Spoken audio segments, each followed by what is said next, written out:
Bem-vindos ao nosso canal da Igreja da Graça, bem-vindos ao nosso programa dominical, o Evangelho segundo Jesus Cristo, e a nossa nova série de estudo. Nós já estamos há 2 domingos, com esse 3 domingos, estudando a vida de Cristo segundo os Evangelhos, dentro do Evangelho de Mateus. Hoje nós vamos dar continuidade. Domingo passado falamos sobre a genealogia de Jesus Cristo, e hoje nós vamos falar sobre o nascimento de Jesus Cristo. O nascimento de Jesus Cristo ele está localizado dentro dos Evangelhos, no capítulo 1, do versículo 18 até o versículo 25 de Mateus. Então, isso falando dentro do Evangelho de Mateus, é lógico. Então, assim, as chamadas narrativas da infância de Jesus Cristo, dentro dos Evangelhos, são encontradas em apenas 2 locais. O primeiro local é justamente entre Mateus, capítulo 1, versículo 18 até o versículo 23, e Lucas, no capítulo 1, versículo 5 até o capítulo 2, versículo 52. Então, são nesses 2 locais que nós encontramos as narrativas da infância de Jesus Cristo. Então, os 2 relatos são quase totalmente diferentes. No entanto, esses 2 relatos eles não são contraditórios, ou seja, eles não se contradizem.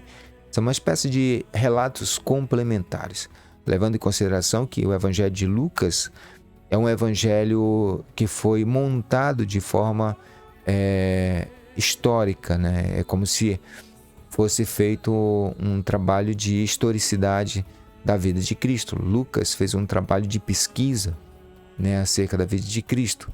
Então ele traz uns detalhes que ele ouviu através dos testemunhos, através dos relatos dos próprios discípulos e de testemunhos oculares.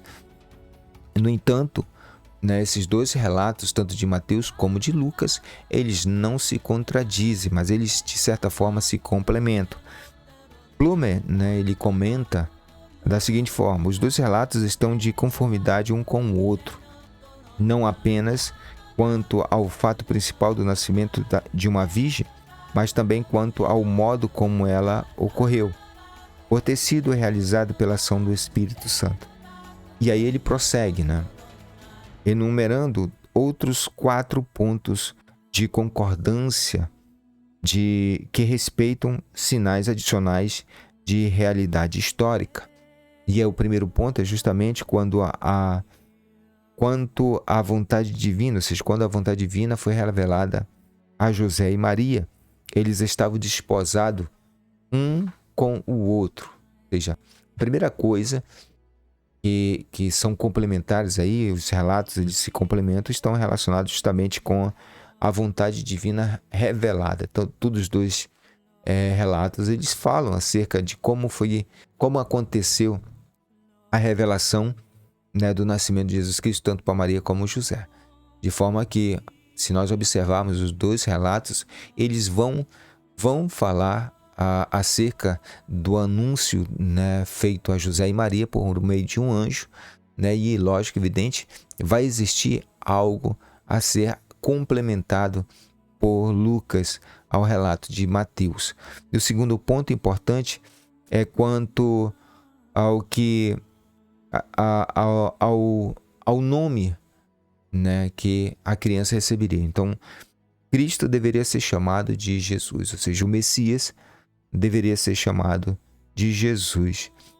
Todos os 2 relatos falam acerca, deste ponto que o anjo anuncia a Maria e anuncia a José, que o menino seria chamado de Jesus. O terceiro ponto é o local de nascimento do menino. Tanto Mateus como Lucas, eles afirmam que o nascimento de Jesus Cristo deveria ser em Belém, da Judéia. E o 4º ponto, que ele foi criado em Nazaré. Ou seja, tanto Mateus como Lucas, eles afirmam que Jesus, depois que ele fugiu para o Egito, quando ele volta para habitar junto com seus pais em Nazaré, na Galileia, para que se cumprisse a profecia de dizer que ele seria um nazareno. Então, a história de Jesus é contada com grande beleza e delicadeza. Maria estava desposada com José, possivelmente prometida em casamento ou noiva. Poderiam parecer termos e expressões mais atuais. Tanto Mateus como Lucas queriam expressar o sentido de que Maria estava prometida em casamento. Edersheim diz que o relacionamento entre os judeus era tão sagrado que qualquer violação seria considerada um adultério. O compromisso não deveria ser dissolvido, exceto como depois do casamento pelo divórcio normal. Ou seja, para os judeus, a questão do relacionamento, seja o casamento, e aqui entra um ponto interessante e importante a ser dito, que quando o homem e a mulher eles se dispunham a casar, a ter um relacionamento mais estável, a casamento. É interessante que nisso era como os judeus eles não praticavam miscigenação, eles não tinham um relacionamento com outros povos, era entre eles mesmo. É comum as famílias entregarem seus filhos em casamento, ou seja, é como se eles prometiam um ao outro a união de seus filhos em casamento. No caso de José e Maria, provavelmente tenha acontecido da mesma forma. Ou seja, seus pais prometeram a José, né, a mão de Maria. E aí, no exato momento que eles estavam prometidos, né, no momento em que eles estavam desposados, né, um do outro, então tanto Maria como José deveriam manter-se puros um para o outro, ou seja, nada poderia macular essa união. Mesmo que estivesse naquele momento no início, né, tanto José como Maria não manteriam relações sexuais antes do casamento, não teriam contatos abrasadores, eles se respeitariam até o casamento. E esse é um dos pontos importantes, né, que a celebração do casamento judaico era realizada pelos seus próprios pais, ou seja, os pais de Maria e os pais de José que preparavam a celebração todinho, eles que realizavam a celebração do casamento, eles que entregavam seus filhos uns aos outros. Então não havia a figura, né, do rabino, não havia a figura no caso assim de um pastor propriamente dito. Ou seja, os pais que celebravam o casamento de seus filhos, os pais eram os responsáveis, né, por esse momento. Então, no caso de Maria e José, se houvesse alguma irregularidade, se houvesse alguma quebra, né, da prática correta em relação ao casamento, se houvesse qualquer agravo, desagravo, né, de ambas as partes, o casamento ele deveria ser dissolvido, né, após a sua consumação. Antes da sua consumação não existia casamento.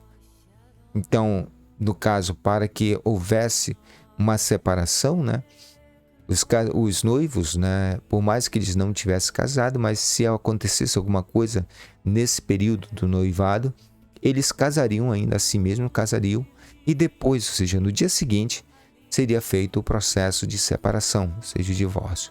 E aí seria feito todo uma avaliação para saber quais foram os motivos, né, da separação. E aí nós sabemos muito bem que dentro da tradição judaica, dentro da lei de Deus, caso de adultério, né, apedrejamento, seja do homem ou da mulher e daquele que cometeu adultério com essa pessoa.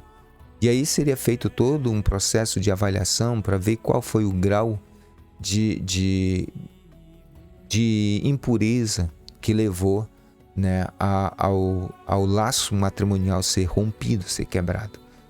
Então, para vocês verem que o casamento dentro do judaísmo é algo muito sério, né? Algo assim que se dissolve da noite para o dia. Tem que acontecer alguma coisa seríssima para que o casamento seja desfeito. Então, antes que eles tivessem casado ou tivessem alguma relação conjugal, Maria achou-se grávida, né? Achou-se ter concebido um filho do Espírito Santo. Isso representou um problema para José, daquilo que nós acabamos de falar, né? Por ser um homem justo ou honrado,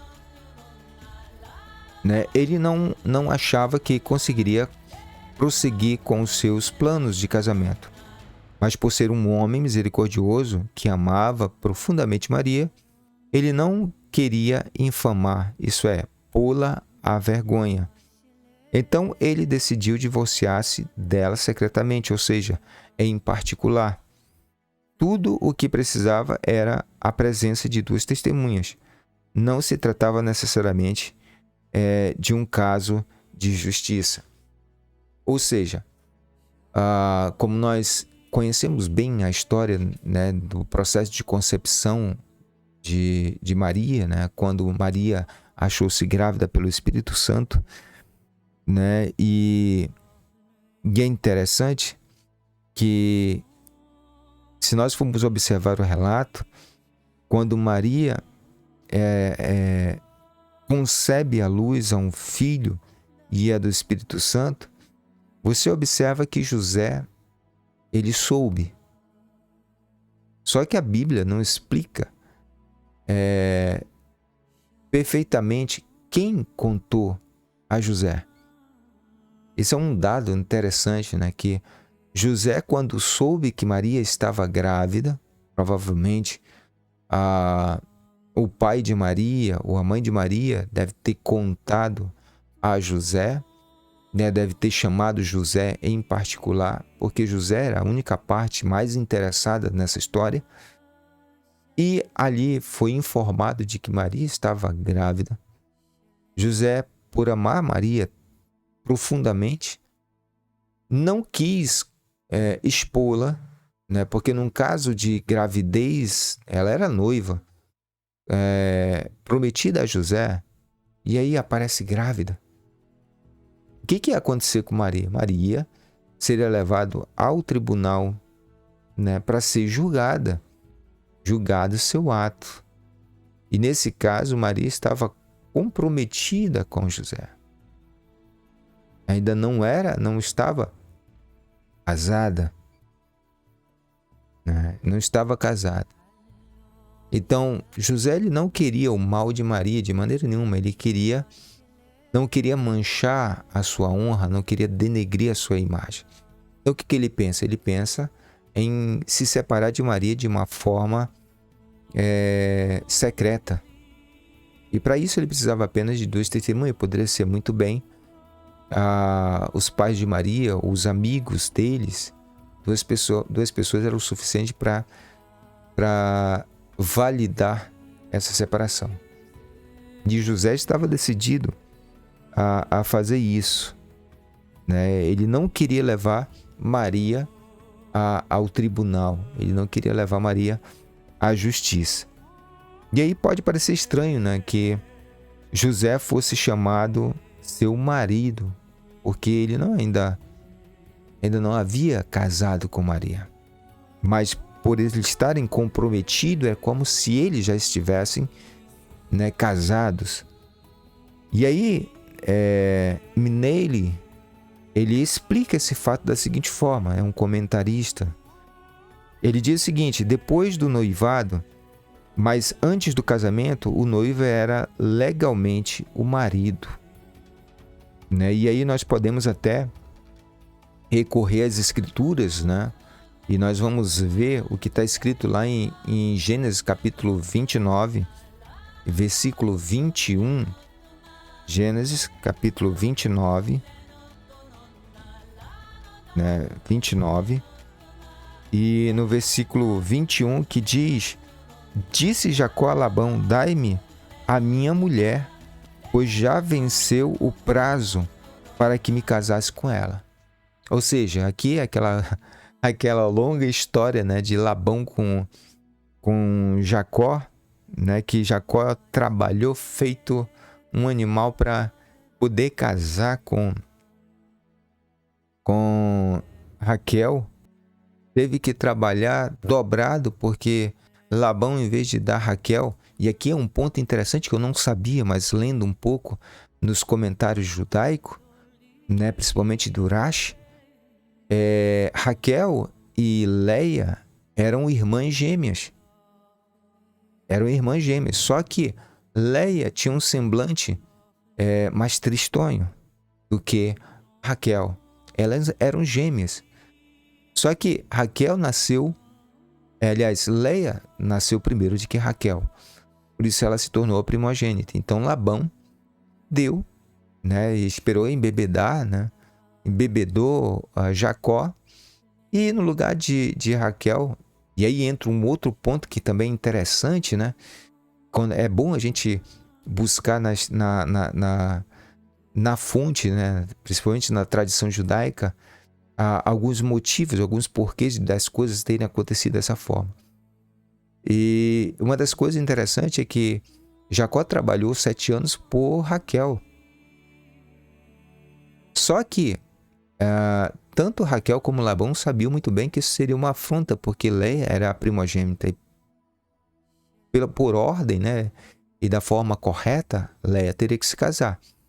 Então, no caso, quando Labão planejou embebedar Jacó para que Leia se deitasse no lugar de Raquel, Leia se deitou ao lado de Jacó com consentimento de Raquel, porque Raquel também não achava certo ela casar primeiro do que sua irmã mais velha. Então foi com consentimento de Raquel. É interessante isso, ou seja, Raquel, ela respeitava a sua irmã. E aqui no texto que nós estamos voltando à questão do nascimento de Jesus Cristo, esse imbróglio, né, da gravidez de Maria antes do casamento, José já poderia se sentir como marido de Maria, porque no exato momento que ele se torna noivo dentro da tradição judaica, ele se torna também marido de Maria. E a prova disso é o que no texto que nós lemos, que Jacó trabalhou 7 anos, né? Ele se tornou noivo durante 7 anos de Raquel. E quando chegou, né, o prazo, que Labão deu um prazo, olha, tu vai trabalhar para mim 7 anos. Depois de 7 anos, aí sim, tu pode casar. Tu pode ter Raquel como tua esposa.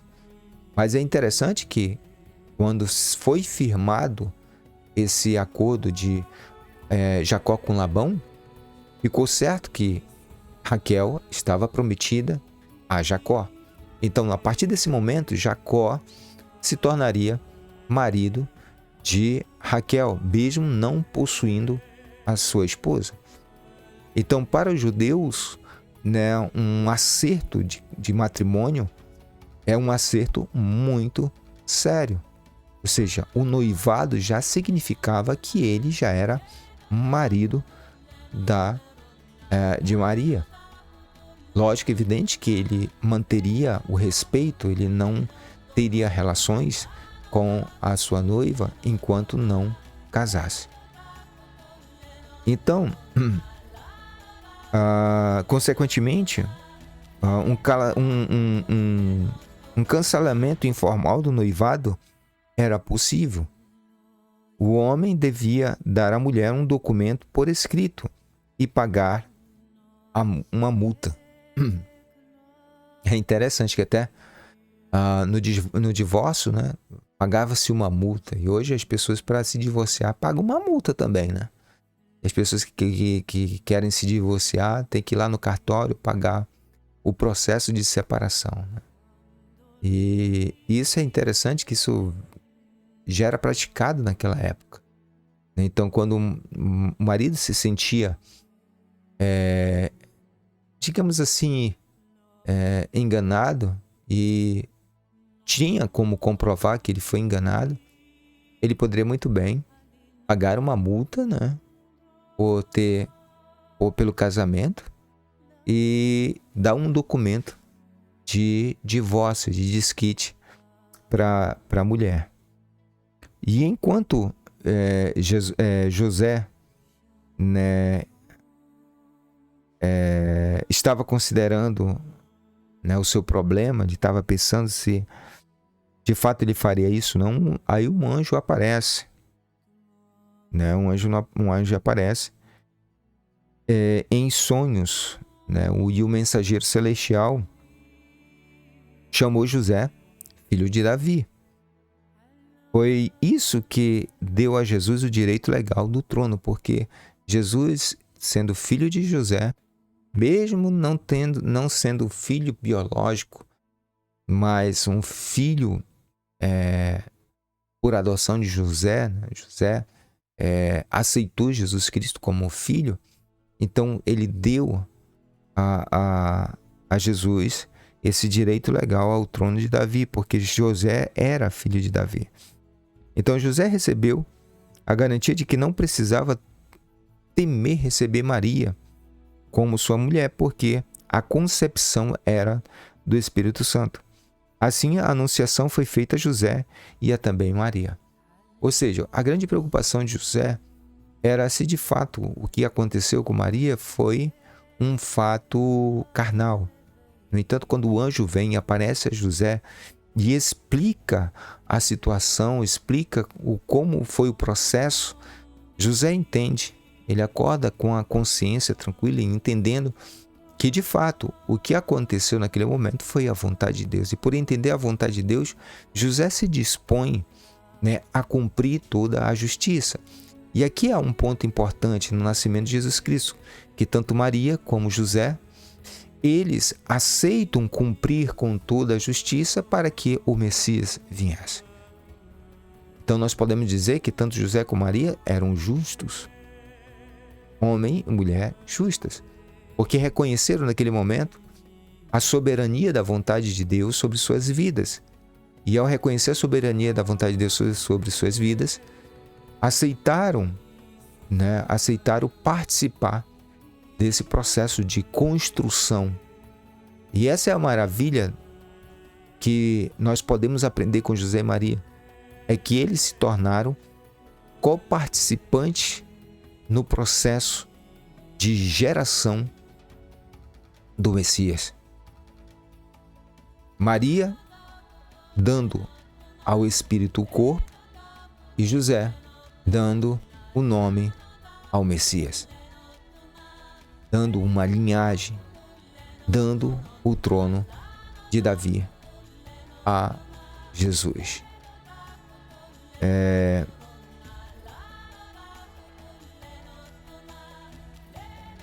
Então, José foi informado de que o filho que ia nascer deveria ser chamado Jesus, ou seja, Jeová é salvação, como nós falamos no nosso encontro passado, né? O tetragrama, ou seja, nós falamos que o nome de Jesus, se fosse traduzido, seria Josué, não Jesus, porque Jesus é uma transliteração do hebraico Yoshua.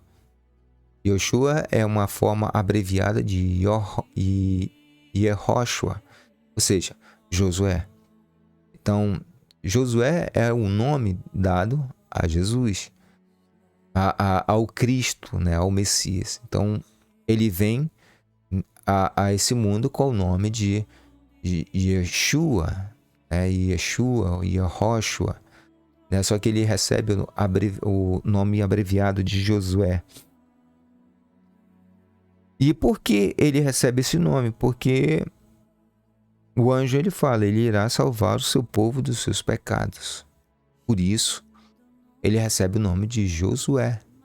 Tanto é que Josué, olha só um ponto importante. Quando Oséias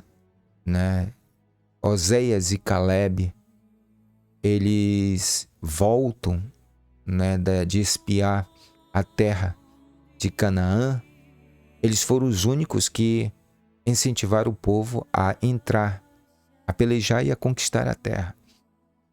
E sobre eles há uma promessa, né, que da geração, né, que saiu do Egito, apenas Josué e Caleb entraram na terra prometida.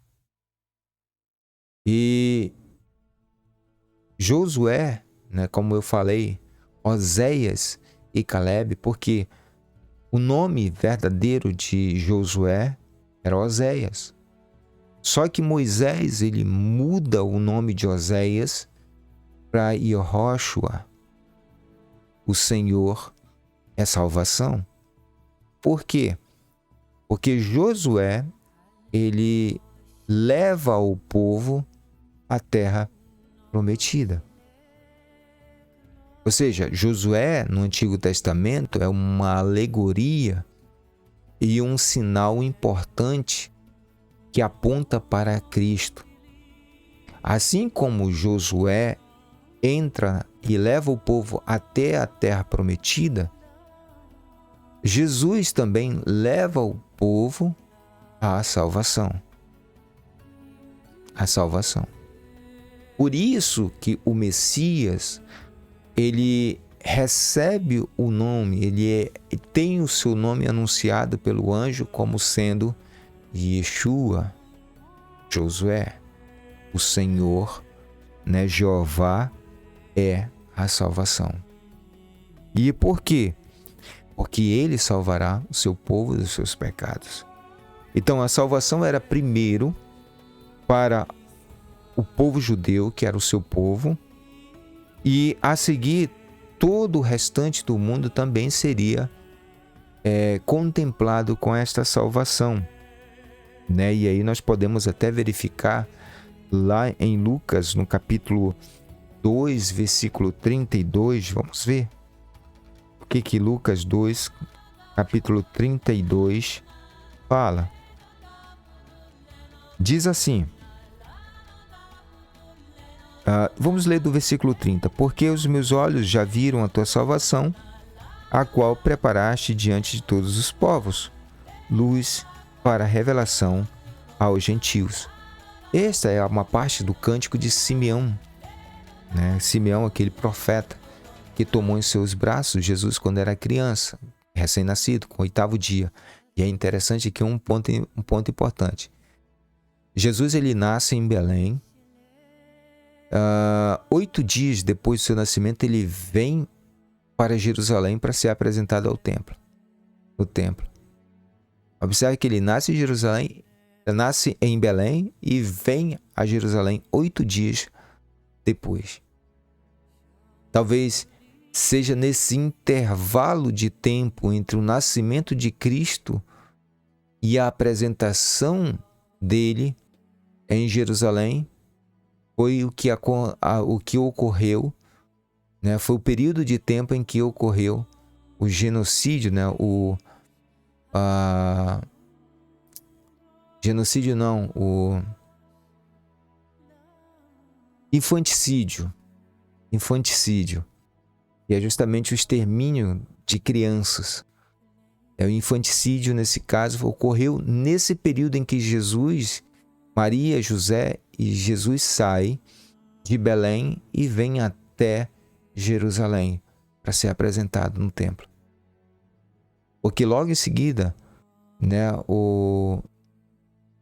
Herodes, ele se enfurece e dá a ordem para que as crianças fossem mortas.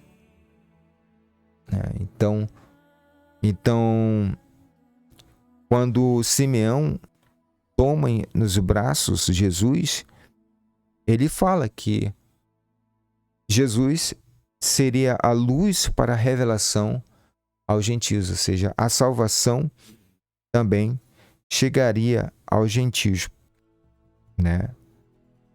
E não apenas revelação para os gentios. Simeão fala também que ele seria para a glória do seu povo de Israel. Então, quando nós olhamos aqui, a salvação vem para o povo de Israel, ou seja, o Messias vem para salvar Israel, para salvar o seu povo, mas ao mesmo tempo também vem para os gentios, como uma revelação. Então, a missão do nosso Senhor não era predominantemente social, política e nem física, mas sim moral e espiritual. O nome em hebraico é Emanuel, né, é interpretado como um significado Deus conosco. Ou seja, naquele momento era Deus conosco. Por que Deus conosco? Porque Jesus Cristo, quando ele vem a este mundo como um homem, ele vem para cumprir toda a justiça. E à medida em que Cristo vai cumprindo toda a justiça, ele vai autenticando, ele vai validando, ele vai certificando a sua filiação. Por quê? Porque o apóstolo Paulo, ele mesmo fala que, sendo Deus, não usurpou ser igual a Deus, mas esvaziou-se a si mesmo, né? Achando em forma de servo, achando em forma de homem, né? E como servo obediente até a morte, morte de cruz. Ou seja, ele subjugou a si mesmo, né? Ele subjugou a si mesmo, ele subjuga a humanidade, a sua humanidade, à vontade de Deus. Esse é um propósito do Messias, de subjugar a humanidade à vontade de Deus. Então, quando nós observamos esse nome que o profeta fala, Emanuel, o seu nome ele será chamado de Emanuel, Deus conosco, é porque ele nos dá a direção para nos tornarmos filhos de Deus. E uma vez nos tornando filhos de Deus, também nós somos deuses. Jesus mesmo falou aos fariseus, aos saduceus, aos mestres, né? Não é assim que está escrito? Vós sois deuses. Por que vós sois deuses? Porque fazem a vontade de Deus. E todo aquele que faz a vontade de Deus é um filho de Deus. Então, o importante aqui, ou seja, esse Emanuel, Deus conosco, também é um indicativo de que ele nos mostraria o caminho para fazer a vontade de Deus, e fazendo a vontade de Deus, nós pudéssemos também sermos feitos filhos de Deus. Por isso, o evangelista João, né, ele é bem enfático, né, logo no início do seu evangelho, quando ele fala que